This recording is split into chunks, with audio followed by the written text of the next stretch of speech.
the X-Files fan retrospective documentary. And this documentary explores the impact of the X-Files through the fan community, and by utilizing more than or close to 100 interviews with the cast and creatives. And today I have the filmmakers with me. Thank you guys for joining me today. Thanks for having us. Thank you. You share a lot of inspiring stories from the creation of X-Files as well as from the fan perspective. But I really want to start by getting a sense of your own fandoms and the origin of your X-Files fandoms. I've been a fan since I was 9 years old. I remember watching the pilot with my family when it aired. And it was just the first show that I really loved, the first show that I always wanted to be home on Friday night to watch at 9 p.m. I just loved it. I loved the way it looked. I loved the characters. And it was pre-internet, so kind of alone in my little X-Files bubble, unless my family watched it with me. It's a really great show that I enjoyed watching growing up. Yeah, that is so true. Like the early days before we had the internet to connect with other fans out there. How about you, Carly? My father used to watch it, and I lost my dad now 20 years ago. And it was something that we would sit on the couch and either watch that or Star Trek Deep Space Nine. And it was one of those things that it grabbed me, and it was just such a really well-written show. And I was a young kid. The X-Files was one of those things that just grabbed my attention, and I stuck with it. So what would be an episode early on that, would you say, grabbed you? Probably Ice from the early season, or Jose Chung's from season 3, just from a comedy standpoint. Yeah. But Ice was probably one of the best written episodes, and it was really, I think, really a telling episode in the beginning of the series. Yeah. I always really loved the host. Mm-hmm. You just want to say Jersey. I do. I love the Jersey connection. Watching that as a kid terrified me, and I just loved that it was so dimly lit. You couldn't really make out what the creature was, and you really didn't get that many answers. And then at the end, to find out he's still out there was really interesting and fun. And I thought, oh, this is so weird. I'm so scared, but I can't stop watching. Since high school, you said you've been friends? Carly and I were acquaintances in high school, and I always make that distinction because really the show, The X-Files, is what brought us back. And now she's one of my closest friends. She had friended me on Facebook, and in 2018, she wrote, "Where are my NYC X-Files fans at?" So I felt compelled to say, me, always and forever. And then she had sent me a message. I was like, hey, do you want to go to this event with me in the city? I said, sure. And that's how we met up. And that's where we started speaking to other fans. And that's where this idea really came from.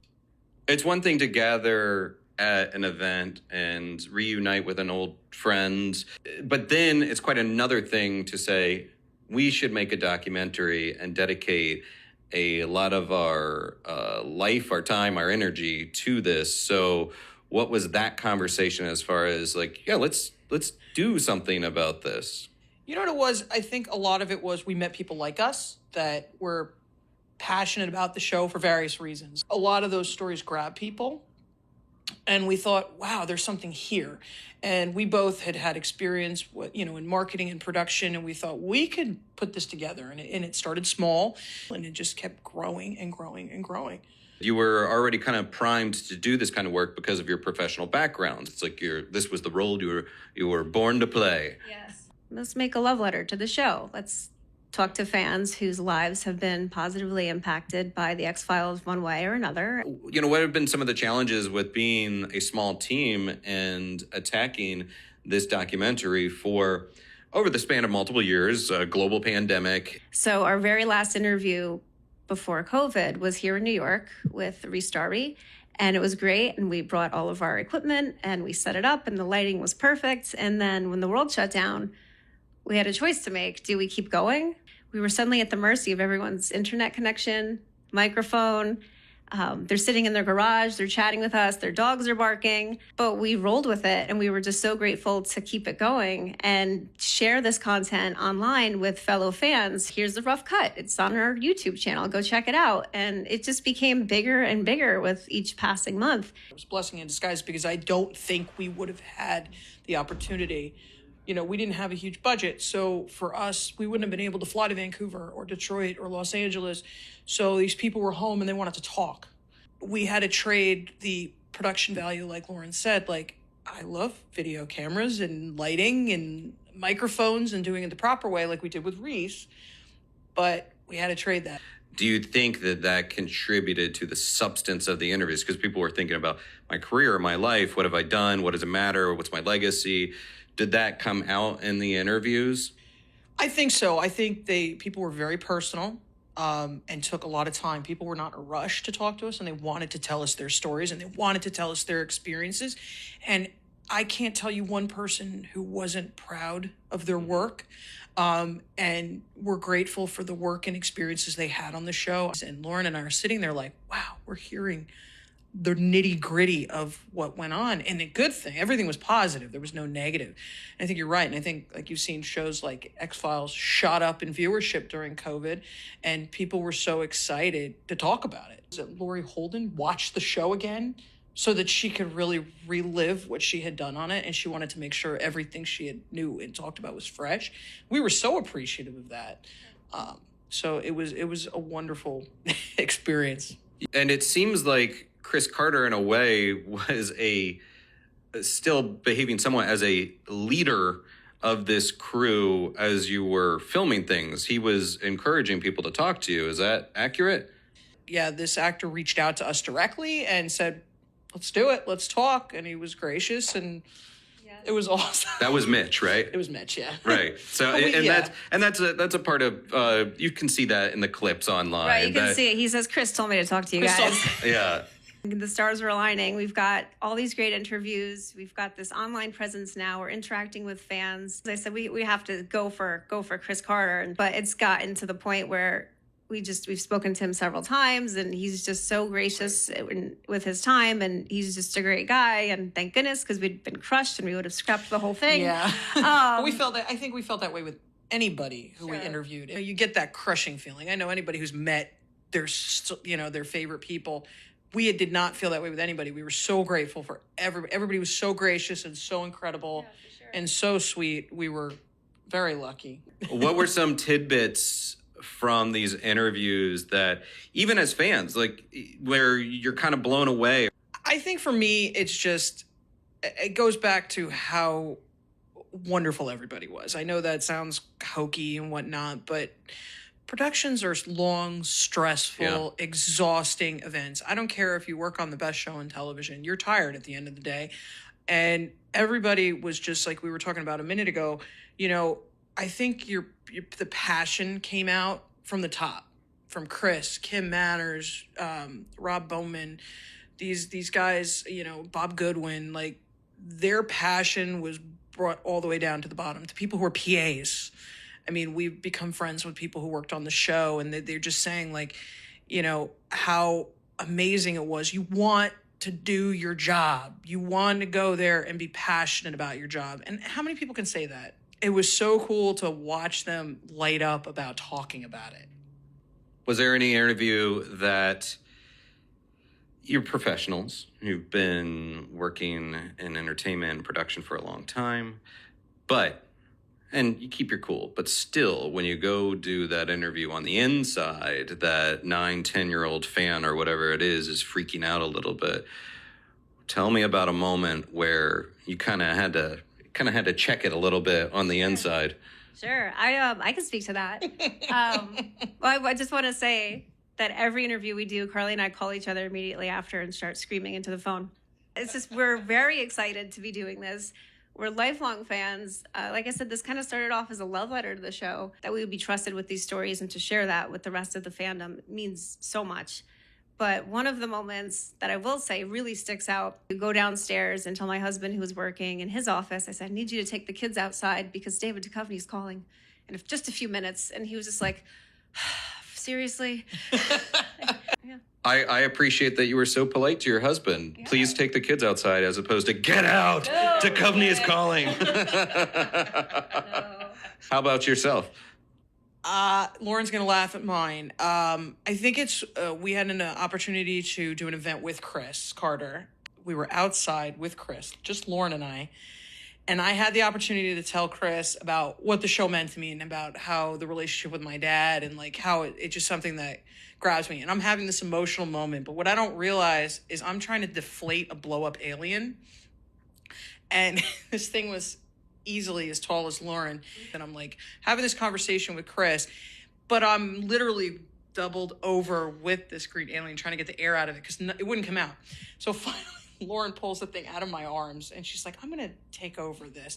So I can have the conversation. And having an emotional moment, bear in mind, like I'm like ready to cry and I'm trying to get the air out of the alien, which Lauren hasn't let me forget. Yeah. Since that. Of our friendship, actually. Oh, yeah, for sure. So we have conversations with Chris, and that's a weird transition for us that we've been able to create a relationship with these people that we have such respect for. Because it's authenticity and that sincerity, and it's conveyed through the movie. I think that's actually really incredible. I mean, I would say for me, having interviewed like a Gillian Anderson or even Mitch Pileggi, like since I'm locked into that younger fandom mode with this show, sure, I've interviewed a lot of people, but when you're going up to talk to Gillian Anderson, you know she is an actor, a performer, but it's also like, holy crap, I'm going to talk to Scully, or Skinner's intimidating. I don't know, like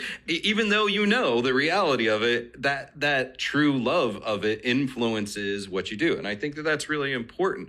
I think it's also really special about this film that you include not just interviews with everyone, every principal person connected to the show, the production, but the fans. And you mentioned the Scully effect. First off, define that for folks that may not know what it is. A direct correlation between young women who grew up watching the X-Files and then go on to pursue medical, FBI. Scientific, law enforcement careers as a result of watching Dana Scully. And the Scully effect is well documented, and it always brings a smile to our face when we meet a woman who says, I didn't really have a lot growing up, or I come from a working class background. I certainly didn't know any scientists or medical doctors. And then I saw Dana Scully, and now I'm doing ABC. And it's just so wonderful to hear them tell us about a little bit about their life, but also how this fictional character really shaped the adult that they became. Well, how about yourself, Carly? Since you've mentioned the relationship with your father and being fans together, was there an interview that you had that kind of harkened back to your own personal story or something that felt very important? Not an individual story. I think it was just everything put together. I mean, I think what we saw and what one thing my father always instilled in me was passion. My parents said, you want to go for it, you pursue it, you work hard, and you can get it. And that was something that always stood out to me. And when we're doing these interviews, especially with the writers and producers, which were always the ones that fascinated me the most, it was about their passion for the projects and their passion, even though 30 years have gone by. Some of these directors and writers have gone on to do, like James Wong has done all the American Horror Stories. And you watch these creatives like, wow, you guys have done some crazy things, and you talk about their passion. And I think that's what resonated most with me. I'm not a non-camera person. I'm a behind the scenes person.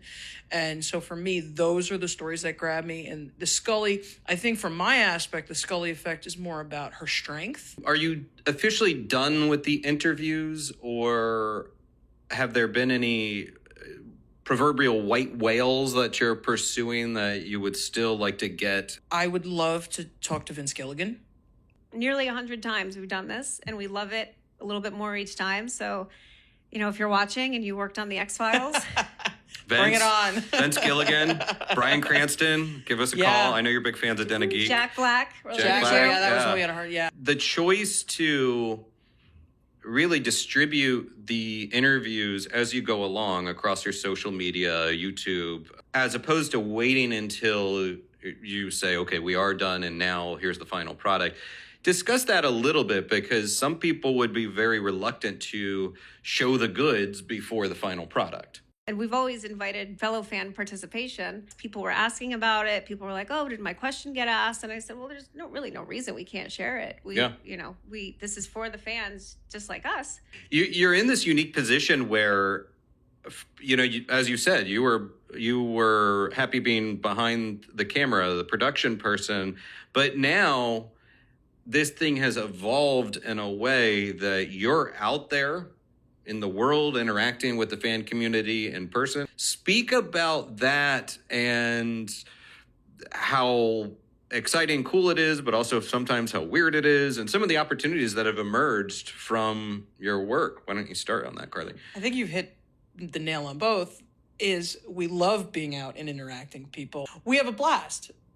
We love talking to people. We love having a good time. You know, we were like on our way to the airport. We were kind of running out of this event, and someone was like, can you sign our book? And we're, sure, why not? It is a surreal thing. I think the whole thing for us has been a surreal event. We're just having a blast doing it. We're having like Lauren said, we don't want this to end. We've created a project that people are watching around the world. Like, that blows my mind. But you're also doing good work with it.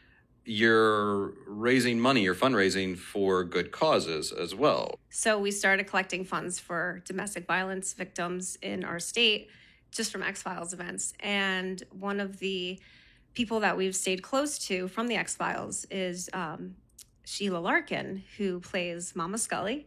And for File Fest in Minneapolis, she had given us a stack of crew gifts to assist with our efforts, for our fundraising efforts. And we were able to then go back to New Jersey with over $1,200 and be just like, here's our latest donation. It's just another piece that we would never have expected 6 years ago when we started this. How can people keep up with your work, keep track of the film, and what is next for this entire production? You guys got a lot of stuff lined up. We do. So we're really excited about our New York City screening with Chris Carter. We are on Instagram, and our website is thexfiles25.com. You can link to all of our socials there. You could drop us a line. My guests are Carly Blake and Lauren Krediger, and we have been talking about the X-Files fan retrospective. You can check out their work on YouTube, on social media, and soon to check out the final finished product of the documentary.